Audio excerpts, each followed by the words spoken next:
How do you feel about the two girls? 'Cause I saw people talking about then, like some people saying they don't like them. They're like they feel bad for him, and then other people are like, how are you gonna feel bad for him? They also murdered a bunch of people too, along with Ghetto. And then somebody was saying like, they were terrorists. They were like, oh, they were manipulated because they were about to get killed by that village. That village was about to like just like put them on stakes and hang them like witches, basically. Like it's freaking the Salem witch trials, because they were like, you're the reason, you're causing all the causing all the curses, and everybody just like stone them to death. And then Ghetto showed up and like burned the whole village and then saved them. And a lot of people were saying like the way they view life and the way they view things are skewed because they've been under Ghetto, or not Gojo. Ghetto. I said Gojo earlier, but I meant Ghetto. And basically, since they grew up with Ghetto, and he's like their, I guess you can say, basically dad, yeah, kind of like their dad.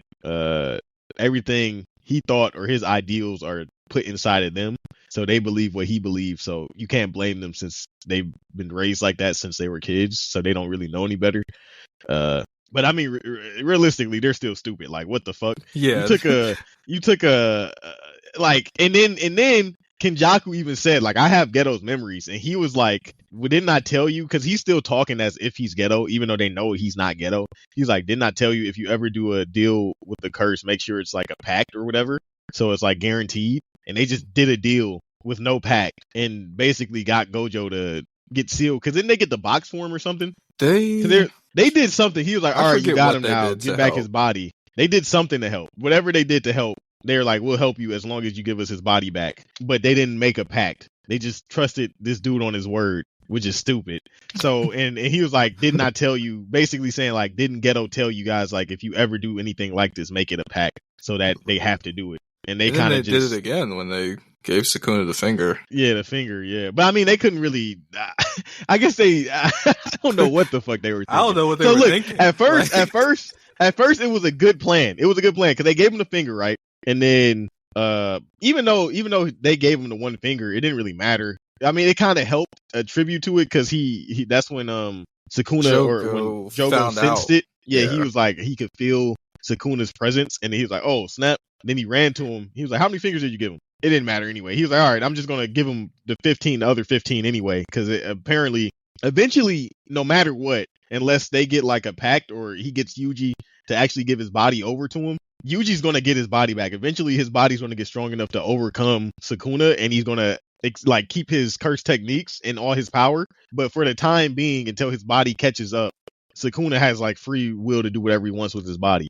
And so their plan was like smart at first. Like they gave him the finger, and then they were like, he was like, all right, what do you guys want? I'll give you one finger's worth of audience. Basically, like, whatever you want me to do, if it's like at the price of one finger, I'll do it. And they were like, can you kill this man? He's taking over this dude named Ghetto. Can you free him? And then this is where they went wrong, when they started saying, if you do it, we'll tell you where. Yeah, like, tell you where the other one is. Like, come on, we'll hook you up. like, what the fuck are you talking about? I just gave you an opportunity, and now you're like making demands. You know what I'm saying? Like, I think if they would have just been like, can you kill this person for me? And that'll be it, right? I think he would have did it. He'd have been like, all right, it probably wouldn't take much. He probably was like, depending on how long it would take during the fight, he might be like, is this even worth it? You know what I'm saying? Yeah.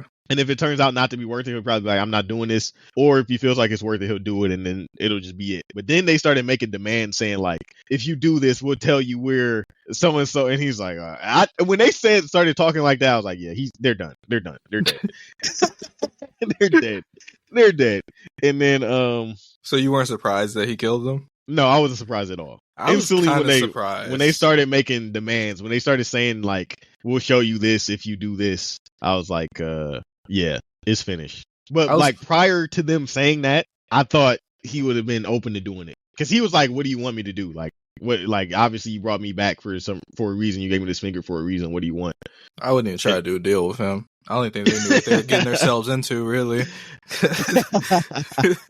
Nah, yeah. I'll do what Jogo did. I'll say nothing. I don't want anything, bro. Like, absolutely nothing. I was gonna ask you, this is my last question. I was gonna ask you, like, have you ever been like so scared that you couldn't breathe? No, that's never happened to me. I've never been so scared. Like, I can only think of one time that happened, and it was just because I thought someone like broke into the house. Because I kept hearing, it was back when I lived in Ohio, I kept hearing like sounds in the garage, and then like the door like slightly opened by itself. And I was like, oh shit. And like I literally could not breathe. But like I was just like, what should I do? Like I grabbed a knife and I started walking over super slow. Like I was barely even breathing. Like I was like in complete like instinct mode. Like if someone makes me feel like that, I'm not gonna try to like bargain with them, try to make a deal here. I'm like that was crazy.